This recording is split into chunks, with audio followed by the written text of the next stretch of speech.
Hello students, आप सबको अपने एनसीईआरटी साइंस चैनल में स्वागत करती हूँ। जैसा कि आप लोग जानते हैं कि इस प्रैक्टिस सीरीज में जीव विज्ञान का विभिन्न परीक्षाओं में जो पूछे गए प्रश्न हैं उन्हें लेकर आते हैं, या फिर प्रीवियस ईयर क्वेश्चन आने वाले बीपीएससी 4 या अन्य किसी भी टीचिंग एग्जाम की तैयारी कर रहे हैं छात्र छात्राओं के लिए काफ़ी महत्वपूर्ण है। चलिए शुरू करते हैं आज की क्लास। यह है आज की पार्ट 6। इससे पहले हम लोग 5 पार्ट देख चुके हैं। जिसने नहीं देखे हैं वह चैनल पर प्लेलिस्ट बना हुआ है, आप लोग वहां से देख सकते हैं। आज की क्वेश्चन है 74 से, एस्ट्रोजन क्या है? एस्ट्रोजन है जो एक फीमेल हार्मोन है, तो इसका आंसर हो जाएगा 74 का बी। यह एक फीमेल हार्मोन है एस्ट्रोजन।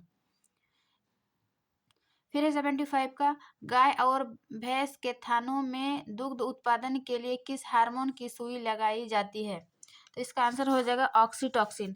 ऑक्सीटोसिन हार्मोन जो है यह दुग्ध उत्पादन के लिए जिम्मेवार होता है यह हार्मोन, इसलिए दुग्ध उत्पादन की वृद्धि के लिए ऑक्सीटोसिन हार्मोन इंजेक्शन के रूप में दिया जाता है।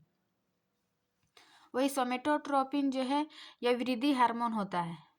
और इंटरफेरन जो है ये हमारे वायरस से जो संक्रमित रोग है उससे बचाव के लिए इसका इंटरफेरन का उत्पादन किया जाता है। यह हमारे शरीर में ही पाए जाने वाले एक प्रकार का प्रोटीन है। वह इंसुलिन जो है वो हमारे ब्लड में शुगर के लेवल को कंट्रोल करता है ना। तो दुग्ध उत्पादन के लिए इसका आंसर हो जाएगा 75 का बी, ऑक्सीटोसिन हार्मोन। फिर इंडोल एसिटिक अम्ल क्या है? इंडोल एसिटिक अम्ल जो है वह पादप हार्मोन है। पादप हार्मोन में ऑक्सिन जो कि पौधे की वृद्धि एवं विकास को नियंत्रित करते हैं। तो 76 का हो जाएगा डी, यानी ऑक्सिन को ही इंडोल एसिटिक अम्ल कहते हैं। फिर है 77 का, किस हार्मोन द्वारा पादपों में प्रकाशानुवर्ती संचलन नियंत्रित किया जाता है? यानी कि किस हार्मोन द्वारा प्रकाशानुवर्ती यानी जिस ओर प्रकाश जिधर से आ रही है उसी ओर वृद्धि करना। ऑक्सिन का क्या कार्य है? पौधे की वृद्धि और विकास को नियंत्रित करना, यानी प्रकाश की ओर ही वृद्धि और नियंत्रित करना। तो इसका आंसर हो जाएगा ऑक्सिन। वही ये सभी चारों जो है पादप हार्मोन है। साइटोकाइनिन क्या करते हैं? ये कोशिका विभाजन के लिए महत्वपूर्ण है। वही जिबरेलिन जो है ये कोशिका के तने की वृद्धि के लिए जिम्मेवार है। और एब्सिसिक अम्ल जो है ये वृद्धि रोधक है, यानी इसके द्वारा पत्तियां वगैरह मुरझा जाती है। तो ये पादप हार्मोन का वृद्धि रोधक एब्सिसिक अम्ल को कहते हैं। लेकिन इसका आंसर हो जाएगा ऑक्सिन, जो प्रकाशानुवर्ती संचलन नियंत्रित किया जाता है। फिर 78 का, निम्नलिखित में से कौन सा युग्म सही सुमेलित नहीं है? इनमें से हार्मोन दिया हुआ है और कार्य दिया है, कौन सा सही सुमेलित नहीं है?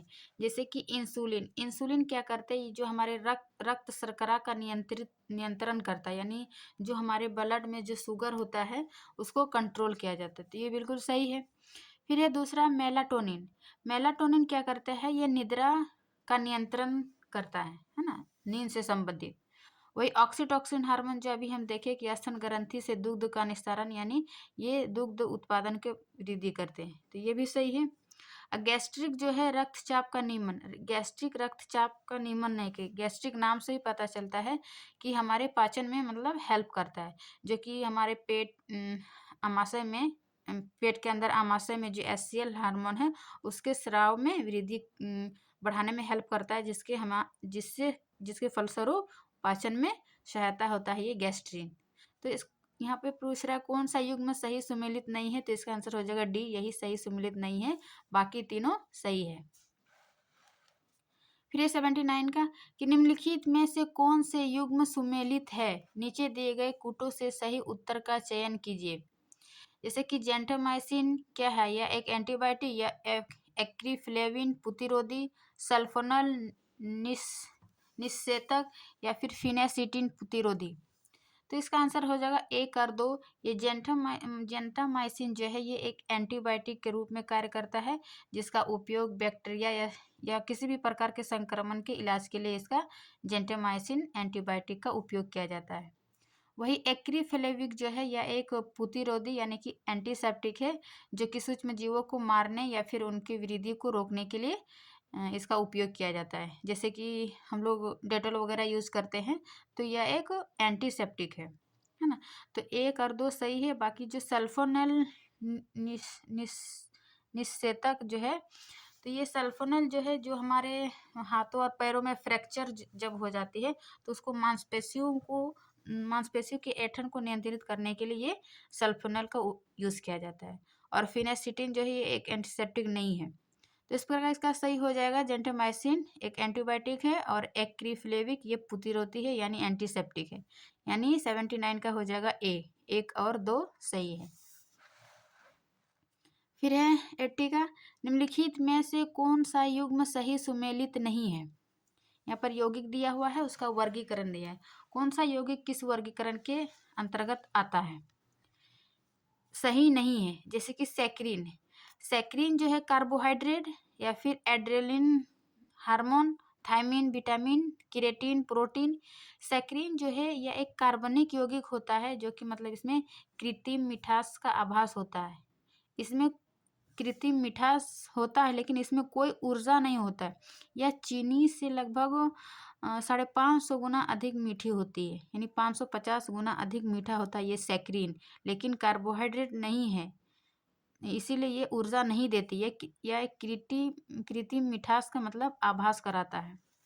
तो इसका आंसर सुमेलित नहीं है, यही हो जाएगा सैक्रिन, क्योंकि ये कृत्रिम मिठास देता है। और एड्रेलिन जो है यह एक हार्मोन है जो एड्रिनल ग्रंथि से उत्पादन होता है।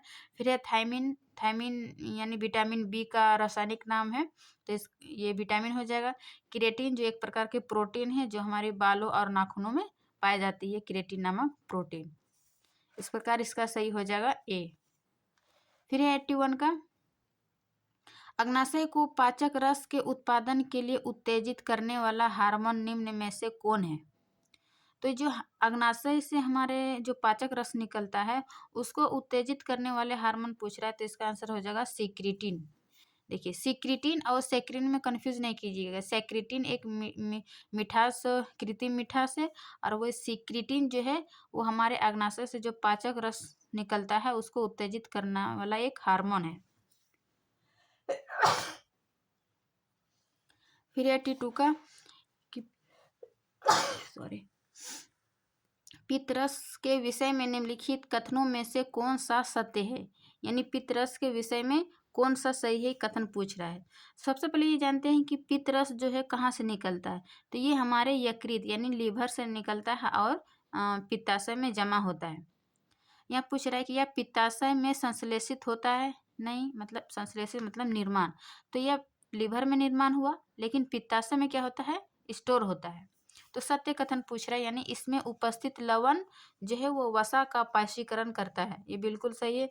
इसमें जो लवण है ये वसा का पायसीकरण करता है। वसा का पायसीकरण मीन्स जो वसा को छोटे छोटे कणों में तोड़ता है, तब ना वो पाचन क्रिया करेगा बाद में। तो ये वसा का पायसीकरण करता है, ये सही है। बाकी सी देखते हैं कि इसमें उपस्थित एंजाइम वसा का पाचन करते हैं, नहीं, वसा का एंजाइम नहीं, ये लवण जो है वसा का पाचीकरण करते हैं। और इसकी प्रकृति अम्लीय होती है, नहीं, पित्त रस की प्रकृति जो है वो क्षारीय होती है। तो इस प्रकार सही होगा इसका बी। पित्त रस के बारे में जानिए। पित्त रस लीवर में निर्माण होता है और स्टोर पित्ताशय में होता है। इसकी प्रकृति क्षारीय होता है, क्षारकीय होती है। फिर है 83 का,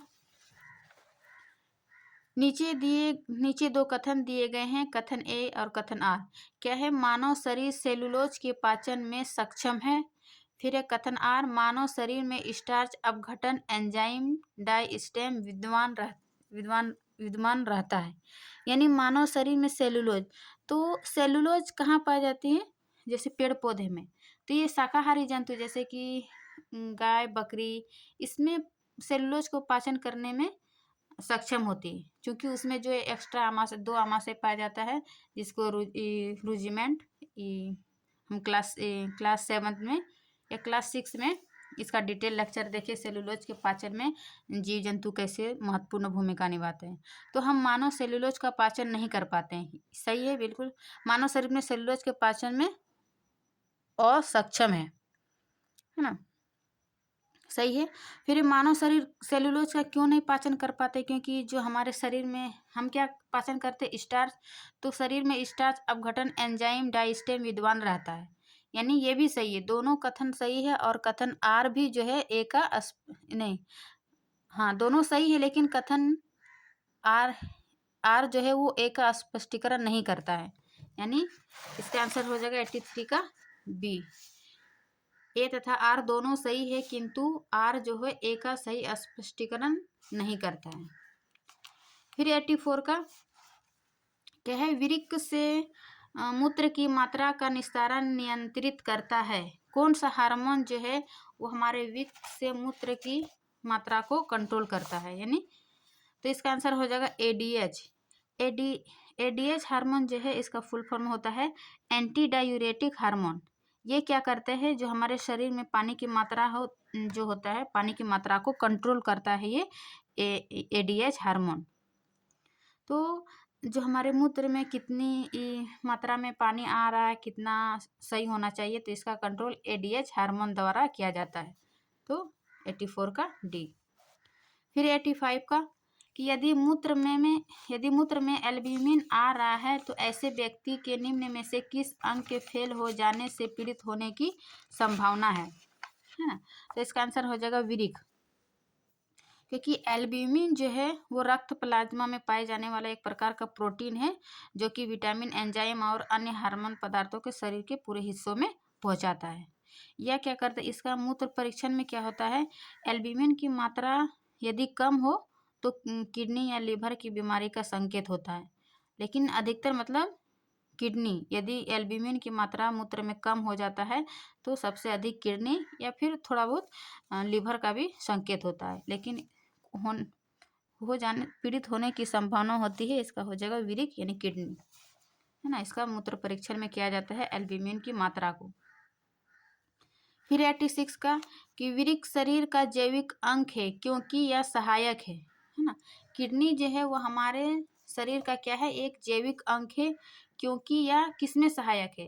किडनी का क्या कार्य है? जैसे कि यह शरीर द्रव को नियंत्रित करता है। अभी हम देखें कि किडनी के द्वारा जो मूत्र एडीएच हार्मोन द्वारा हमारे जितने भी शरीर में पानी है उसको कंट्रोल करता है। तो ये सही है कि हम शरीर द्रव को नियंत्रित करता है। फिर ये अम्ल क्षार को संतुलित बनाए रखता है, ये हमारी किडनी। फिर ये उपापचयी खराब पदार्थों को बाहर करता है ना। किडनी क्या करता है? शुद्ध रक्त को शुद्ध करने का कार्य करता है। जैसे कि जो भी हमारे रक्त में अपशिष्ट पदार्थ है उसको यूरिन के यानी द्रव के रूप में, द्रव पदार्थ के रूप में यूरिन बाहर निकलता है अपशिष्ट पदार्थ को, है ना। तो इस प्रकार विरिक का ये उपर्युक्त तीनों कथन सही है। फिर 87 का कि श्वसन में ऊर्जा उत्पादित होती है, यानी श्वसन के दौरान कौन सी ऊर्जा उत्पादित होता है? तो इसका आंसर हो जाएगा एटीपी के रूप में। एटीपी यानी एडिनोसिन ट्राइफॉस्फेट, ये कहाँ निर्मित होती है? यानी माइटोकॉन्ड्रिया में। इसीलिए माइटोकॉन्ड्रिया को पावर हाउस कहते हैं। यह श्वसन ऊर्जा कहते हैं माइटोकॉन्ड्रिया को, क्योंकि ये एटीपी के रूप में उत्पादित होता है। तो इसका हो जाएगा एटीपी। वही एडीपी जो है वो एडिनोसिन डाइफॉस्फेट है, जो कि हमारे शरीर में जितना भी मेटाबॉलिज्म क्रिया है यानी चयापचय के दौरान ये एडीपी बनता है। और वही एनएडीपी जो है वो nicotinamide adenine di nucleotide phosphate होता है ना। तो इसका आंसर हो जाएगा बी। फिर हवा में तैरते हुए श्वसनीय सूक्ष्म कणों का आकार होता है, तो इसका आंसर हो जाएगा डी का 5 माइक्रोन से कम। जो भी हवा में छोटे छोटे कण होता है श्वसन के दौरान सूक्ष्म कणों का आकार, तो इसका ऑप्शन के अकॉर्डिंग 5 माइक्रोन से कम होता है। फिर 89 का निम्न में से कौन सा सही है? किडनी के बारे में पूछ रहा है कि शरीर में सारा रक्त किडनी के माध्यम से मिल जाता है। शरीर में जो जितने भी हम रक्त है वो किडनी के माध्यम से मिल जाता है, तो ये सही नहीं है, क्योंकि और भी तो हृदय में जाता है, फेफड़ा में जाता है, तो ये सारा किडनी के माध्यम से मिल जाता है, ये कथन सही नहीं है। शरीर में सारा रक्त किडनी के माध्यम से गुजरता है, गुजरता है, लेकिन सारा जैसे कि हृदय और फेफड़े का भी कुछ काम है, तो ये भी सही नहीं होगा। शरीर में सारा रक्त किडनी के माध्यम से शुद्ध होता है, ये सही है ना। किडनी क्या करते हैं, रक्त को शुद्ध करने का कार्य करता है, तो इसका आंसर सही सी ही हो जाएगा, क्योंकि शरीर में जो जितने भी रक्त है उसको किडनी के माध्यम से ही शुद्ध होता है, यानी 89 का सी। फिर इस शरीर में सारा रक्त किडनी के माध्यम से बनता है, नहीं बनने का, तो रक्त का जो बनता है वो बोन मैरो में बनता है, जो हड्डियों के बीच पाई जाती है। तो इसका सही आंसर हो जाएगा 89 का सी। फिर है 90 का कि मदिरा से मूत्राधिक होता है, इसका क्या कारण है। हाँ, जो भी मतलब शराब वगैरह पीते हैं या मदिरा वगैरह, तो इससे क्या होता है, बार बार उसको मूत्र विसर्जन की जरूरत पड़ती है। तो इसका एडीएच का कम स्रावन होना, यानी अभी हम देखें कि एडीएच हार्मोन द्वारा जो है वो हमारे शरीर में जितने भी पानी है, पानी की मात्रा को कंट्रोल करता है। तो जिसमें एडीएच जो बार बार मूत्र विसर्जन करेगा, उसमें एडीएच हार्मोन जो है वो कम स्रावन होगा, है ना। तो इसका आंसर हो जाएगा 90 का सी। फिर है रक्त में शर्करा का स्तर सामान्यतः प्रदर्शित किया जाता है। जो हमारे रक्त में शर्करा है उसको कौन कौन कंट्रोल करता है, तो इसका आंसर हो जाएगा इंसुलिन। लेकिन उसको किससे प्रदर्शित किया जाता है, तो इसका आंसर हो जाएगा मिलीग्राम प्रति डेसी लीटर के रूप में, यानी 91 का बी, मिलीग्राम प्रति डेसी लीटर के रूप में। फिर है 92 का हीमोग्लोबिन के संबंध में निम्नलिखित में से कौन सा कथन सही नहीं है, या नहीं पूछ रहा है। हीमोग्लोबिन के संबंध में, हीमोग्लोबिन क्या है, ये हमारे रक्त में पाया जाता है, इसके कारण जो है वो रक्त लाल होता है ना। आरबीसी जिसको कहते हैं लाल रक्त कोशिकाएं, और एक होता है डब्ल्यूबीसी कोशिकाएं। तो आरबीसी जो है लाल रक्त कोशिकाएं जो है, उसमें हीमोग्लोबिन की उपस्थिति के कारण यह क्या होता है, यह लाल रंग का होता है, ये सही है। या फेफड़ों से कोशिकाओं तक ऑक्सीजन का वाहक होता है, ये भी सही है। हमारे फेफड़े से जो कोशिकाओं तक ऑक्सीजन का मतलब ये वाहक होता है। यह कुछ अम्लीय होता है, या फिर यह क्या करता है, या ऊतकों से फेफड़ों तक कार्बन डाइऑक्साइड को पहुंचाता है। ये हीमोग्लोबिन दोनों काम करता है, फेफड़े से कोशिकाओं तक ऑक्सीजन को पहुंचाता है, फिर ऑक्सीजन युक्त, और वही कार्बन डाइऑक्साइड युक्त पूरे कोशिकाओं से फेफड़ों तक पहुंचाता है, ये हीमोग्लोबिन। तो इसका तीनों कथन सही, बाकी सी जो है 92 का सही नहीं है, तो इसका सी ही आंसर हो जाएगा। फिर हम आगे देखते हैं 93 का, एक मनुष्य दुर्घटनाग्रस्त हो जाता है और उसे रक्तदान यानी ट्रांसफ्यूजन की आवश्यकता होती है, किंतु उसके रक्त समूह का परीक्षण करने का समय नहीं है। निम्नलिखित में से कौन सा रक्त समूह उसे दिया जा सकता है। जैसे कि देखिए, जब भी कोई दुर्घटनाग्रस्त हो जाता है, यानी उसमें क्या होता है, रक्त का स्राव होने लगता है। तो रक्त का स्राव होने से क्या होता है, रक्त में कमी हो जाती है, एक ऐसा अवस्था आ जाती है जो उसको तुरंत ब्लड मतलब चढ़ाने की आवश्यकता है। तो उसको इतना समय नहीं है कि वो ब्लड टेस्ट कराए कि उसका कौन सा ग्रुप है, ए बी ओ, है ना। तो जैसे कि हम पढ़ें जानते हैं कि ओ नेगेटिव जो है वो सभी ग्रुप को दे सकता है। तो इसको बिना परीक्षण किए हम इसको ओ नेगेटिव दिया जा सकता है बिना टेस्ट के माध्यम से, क्योंकि वो तुरंत ज़रूरत है। क्योंकि ये ओ जो है इसमें मतलब एंटीजन, कोई एंटीजन नहीं पाया जाता है, इस कारण ये एंटीजन ओ माइनस जो है वो सभी को दे सकता है। वही क्वेश्चन नंबर 94 देखिए कि ए बी रक्त वर्ग वाले व्यक्ति को कभी कभी सार्वत्रिक रक्तग्राही कहा जाता है, क्योंकि ए देखिए ए बी को जो मतलब रक्तग्राही, सर्वाधिक रक्तग्राही, यानी ये सभी से ले सकता है, और ओ नेगेटिव जो है वो सभी को दे सकता है, यानी यूनिवर्सल डोनर कहते हैं ओ माइनस को, और ए बी जो है वो सभी से ले सकते हैं, क्योंकि इसमें जो रक्त में कोई एंटीबॉडी यानी प्रतिबिंब नहीं पाया जाता है ना। ए बी में कोई एंटीबॉडी नहीं पाए जाने के कारण ये सभी से ले सकता है, और ओ नेगेटिव में एंटीजन नहीं होने के कारण ये सभी को दे सकता है ना। तो इसका 94 का हो जाएगा बी, और 93 का बी। फिर 95 का कि हीमोग्लोबिन के बारे में निम्न कथनों पर विचार करें। हीमोग्लोबिन। हीम का ही अर्थ होता है आयरन और ग्लोबिन मीन्स प्रोटीन, तो इसमें लो होता है। फिर दूसरा है कि यह रक्त में ऑक्सीजन का वाहक है ना। ये हमारे क्या पढ़े कि हमारे फेफड़ों से कोशिकाओं तक ऑक्सीजन का वाहक करता है, तो यह रक्त में ऑक्सीजन का वाहक होता है। फिर है यह रक्त को लाल रंग प्रदान करता है हीमोग्लोबिन। फिर है यह कुछ रोगों के प्रति प्रतिरक्षा प्रदान करता है। यह कुछ रोगों के प्रति प्रतिरक्षा प्रदान करता है, इसका कार्य WBC का होता है ना। रक्त दो प्रकार के, RBC WBC। तो उपरिक्त तीनों जो है वो RBC का कार्य था, यानी हीमोग्लोबिन। RBC उसी में पाया जाता है जिसमें हीमोग्लोबिन यानी लाल रक्त कोशिकाएं, हीमोग्लोबिन के कारण ही यह लाल होता है। और वही WBC जो है वह रोगों के प्रति प्रतिरक्षा प्रदान करता है। तो इसका आंसर हो जाएगा 1, 2 और 3 सही है, बाकी एक हीमोग्लोबिन के बारे में सत्य नहीं है। फिर हम 96 का देखते हैं कि गति प्रेरक का कार्य होता है। गति प्रेरक को इंग्लिश में जैसे फेस मेकर भी कहते हैं। यह क्या होता है, एक छोटा सा मशीन होता है, कृत्रिम मशीन, जिसको हृदय की गति को कंट्रोल करने के लिए इसको ऑपरेशन के द्वारा लगाया जाता है। तो गति प्रेरक का कार्य क्या है, यह हृदय स्पंदन को समंजित करता है, यानी हृदय की गति को कंट्रोल करता है ना। जब हृदय हमारा ठीक से कार्य नहीं कर पाता है तो इसको ऑपरेशन के माध्यम से इसको एक छोटा सा मशीन लगाया जाता है, कृत्रिम मशीन, जिसको फेस मेकर या फिर गति प्रेरक कहते हैं। तो इसका 96 का हो जाएगा बी। फिर हम देखते हैं 97 का, निम्नलिखित पर विचार कीजिए। क्या कथन ए और कारण आर। कथन ए क्या है, कटे स्थानों से रक्त प्रवाह रोकने के लिए फिटकरी का उपयोग किया जाता है। फिर 97 का, रक्त एक कोलाइडी निकाय है जिसमें ऋणावेशित कोलाइडी कण होते हैं। उसको फिटकरी के एल्यूमिनियम आयनों की स्कंदन शक्ति अधिक होती है, अतः रक्त स्कंदित हो जाते हैं।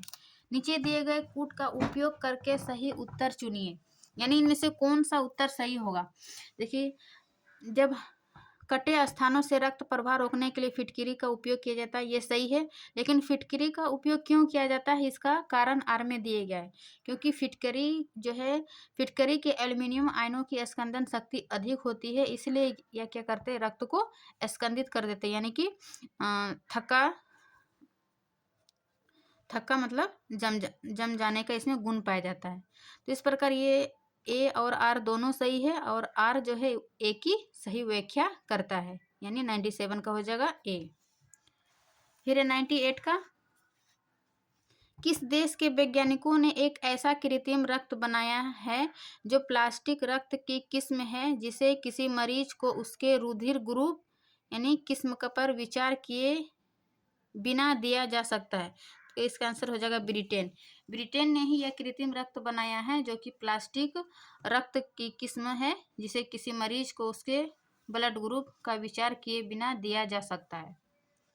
फिर 99 का, कि यदि माता के रक्त समूह ए तथा AB हो, हाँ, तो निम्नलिखित रक्त समूह में से कौन सा नवजात शिशु में असंभव है। यहाँ असंभव पूछ रहा है, तो हम ए और जैसे कि कौन सा माता में ए है और बी है, इसके कॉम्बिनेशन को समझते हैं तो ये सभी क्वेश्चन हमें आसान हो जाएगा। ए तथा बी हो तो निम्नलिखित रक्त समूह में से कौन सा नवजात शिशु में असंभव है, तो इसका आंसर हो जाएगा 99 का ए। इसका हम थोड़ा सा देख लेते हैं कि माता में यदि ए हो, ए बी हो, तो बच्चे में क्या होने की संभावना है। इसका 5 कंडीशन याद रखिएगा। जैसे यदि ए और बी किसी में, माता में यदि ओ है, ए है, या फिर पिता में बी है, तो उसमें क्या होने की संभावना है। यदि ए और बी माता में हो तो वो सभी ग्रुप होने की संभावना है, यानी जितने भी ग्रुप है ए बी, ए बी या फिर ओ, ये सभी होने की बच्चे में संभावना है। वही यदि पेरेंट का एक में यदि माता का ए बी हो या फिर अन्य दूसरा हो, यानी अन्य मतलब ए बी को छोड़ के जितने 3 ग्रुप बचा, ये तीनों ग्रुप हो, तो ओ को छोड़कर सब ग्रुप इसमें आ जाएगा, ए बी और अन्य जोड़ी में। ए बी माता भी हो सकता है और पिता भी हो सकता है, और अन्य में भी माता भी हो सकता है और पिता भी हो सकता है, यानी ये दोनों मतलब पेरेंट के रूप में लिए, है ना। तो ये याद रखेगा। ए बी होने पर सभी ग्रुप होने की संभावना है, और ए बी के साथ किसी अन्य ग्रुप हो तो ओ को छोड़कर सब ग्रुप होगा। ये हम बहुत जबरदस्त टिक दे रहे हैं, आप लोग 5 याद रखिएगा। कंडीशन कभी भी क्वेश्चन गलत नहीं होगा। फिर है यदि ओ और अदर, यानी ओ के साथ किसी भी अदर ग्रुप है तो ओ एक ठो तो ओ आएगा, और जो भी ग्रुप है जैसे कि माता के ओ है और पिता का ए है ना, तो ओ और ए होगा। इस प्रकार याद रखेगा, ओ और अन्य ग्रुप के साथ ओ आएगा, और एक जो भी अन्य ग्रुप है वो बच्चे में होने की संभावना होती है। और यदि चौथा नंबर है, यदि ओ है और ओ के साथ ए बी है तो ओ और ए बी जो है वो कभी भी साथ में नहीं होगा, ना ही ओ होगा और ना ही ए बी होगा। इसका क्या होगा, या तो ए या तो बी, बाकी दोनों यहाँ हो गए, यानी ये दोनों साथ में नहीं होगा, यानी ना ओ आएगा ना ए बी आएगा। ये कंडीशन याद रखिएगा। फिर है 5वां, यदि सेम सेम हो, यानी कि जैसे कि ओ और ओ है तो एक ग्रुप ओ आएगा तो दूसरा ग्रुप भी ओ आएगा, यानी क्योंकि ओ है यहाँ, और यदि ए है ना, ए और ए, तो एक ग्रुप ओ आएगा दूसरा क्या आएगा, ए आएगा, यानी ये सेम सेम कंडीशन में है। लेकिन सेम सेम कंडीशन में एक इसका अपवाद में है, जैसे कि ए बी आ जाएगा, तो ए बी में आएगा तो हम यहाँ पर देखें कि ए बी हो और अन्य हो तो ओ को छोड़कर सब ग्रुप आ जाएगा। तो इसमें चूंकि ओ है और सेम ग्रुप है तो ये ओ नहीं आ जाएगा। इसका क्या हो जाएगा, यदि ए बी यानी सेम सेम है तो ये फॉर्मूला नहीं लगाइएगा, ये ओ को छोड़ के तीनों ए बी इसका तीनों ग्रुप आ जाएगा। तो इस प्रकार ये 5 कंडीशन आप लोग याद रखिएगा। यदि माता में ए बी हो, माता में ए बी और अन्य हो, ओ है या अदर हो, ओ ए बी के साथ सेम सेम, तो ये कंडीशन बनता है। मैं आशा करती हूँ कि ये वीडियो आप लोग को बहुत अच्छी लगा होगा। वीडियो अच्छी लगी तो लाइक एंड सब्सक्राइब करिए। मिलते हैं नेक्स्ट क्लास में, तब तक के लिए थैंक यू।